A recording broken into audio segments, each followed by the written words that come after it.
For your ears only, for the week of June 10th, I'm David Alpern. I'm Eddie Robinson. Tonight we tell Wisconsin, we tell our country, and we tell people all across the globe that voters really do want leaders who stand up and make the tough decisions.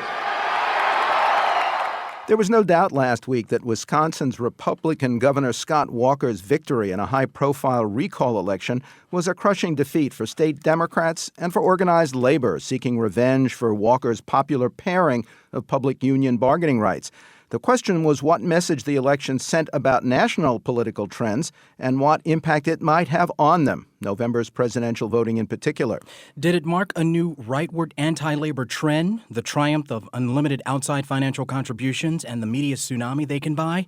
Or was it more a case of doubt about recalling a duly elected leader, even if you disagree with him, and still supporting Barack Obama?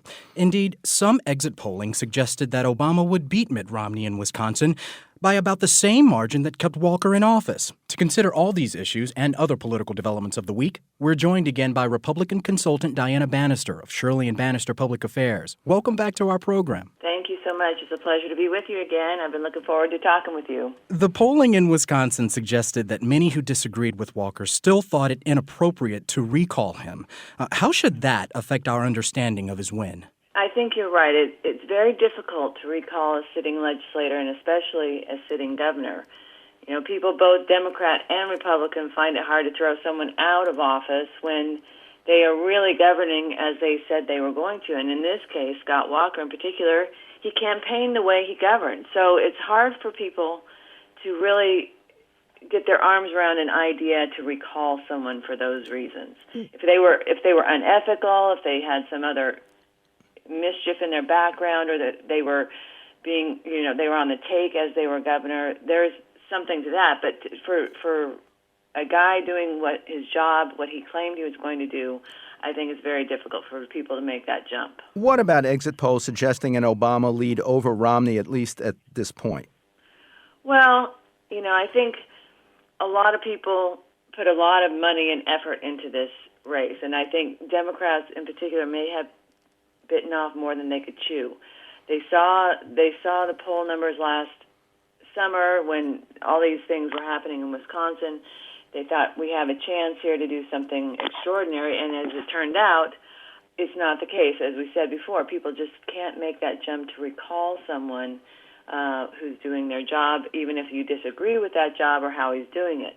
In fact, what Democrats are claiming now is it was special interest money, that it was outside factors that contributed to this. So I think in the end, it's probably going to all filter out in that it's still a blue state. Wisconsin, went for Obama very strongly last time, and it's probably going to trend that way again. But in this case, I think this is a very special case. For all his talk about his determination to move Wisconsin forward now, does Governor Walker become a prime prospect for the GOP vice presidential nomination? Well, I hope not. To say truly, I think what he said on Tuesday night after he won is that he's going to focus now on governing the state of Wisconsin.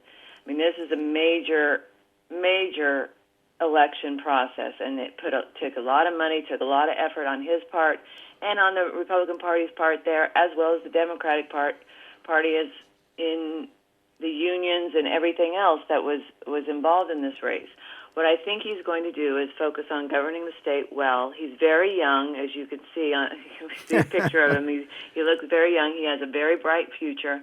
I think he's going to work really with other candidates, helping them in Wisconsin, as well as the Republican nominee Mitt Romney. I mean, that's what he mentioned the other night. And, there are a lot of other good candidates, VP choices for Romney to pick. Louisiana Governor Bobby Jindal, in particular, has done a great job with his state. But I think this also makes it very interesting that Paul Ryan would go to the top of the list for VP nominees, because he is from Wisconsin, congressman from there, and he was very energetic and helpful in this race, as well as in supporting Mitt Romney. So he probably went to the very top of the short list for Romney and his team. You talked about all of the outside involvement in the race. President Obama, was he wise to steer clear of the contest and avoid a more personal loss? Well, see, it's a very tough call, but I think what you're seeing is, when we talk about Democrats being demoralized, is because the president did not step in to help and do.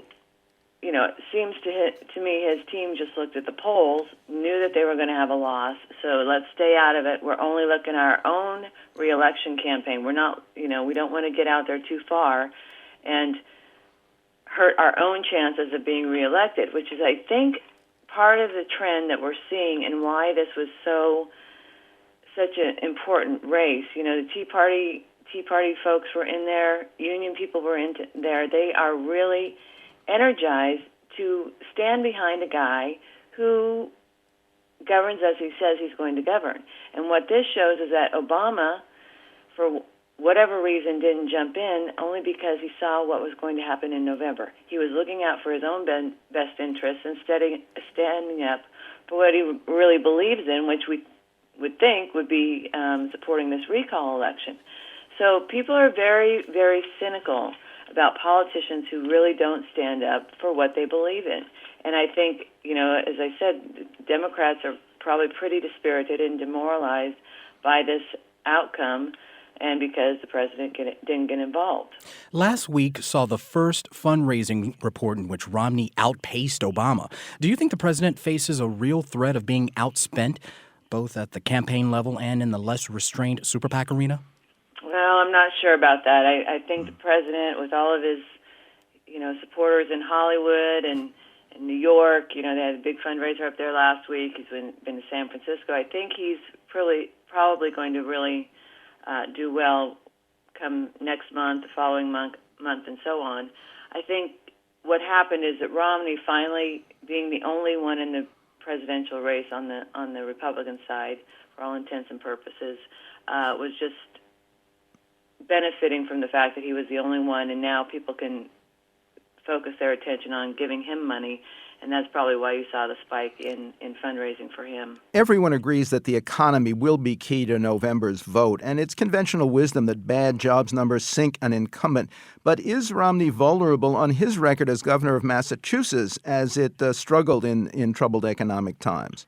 Well, you've seen that he's really focused a lot of attention on his business background and not so much on the governor. And I think that's probably because he was sealing up the deal for the Republican nomination, in which you have to be a little bit further showing your conservative credentials, so to speak. I think there will be attention drawn to it by the Obama campaign once they get their focus on his record, and it will be interesting to see what kinds of things they pull out from what he did as governor of the state of Massachusetts, being it's a very liberal state, and he, of course, being a Republican, probably wasn't as conservative as people would like to see on the Republican side. Diana Banister is a veteran GOP political operative and consultant at Shirley and Banister Public Affairs in Alexandria, Virginia. Quote from the news, "Wherever the chips fall, they fall." That was California Democrat Dianne Feinstein, chairwoman of the Senate Intelligence Committee, on the need for investigation, perhaps by a special counsel, of news leaks about U.S. drone strikes on alleged terrorists and cyber attacks on Iran's nuclear program, which some Republicans attribute to the administration wanting to look tough. Next, early surprises in the Sandusky child abuse trial, for your ears only.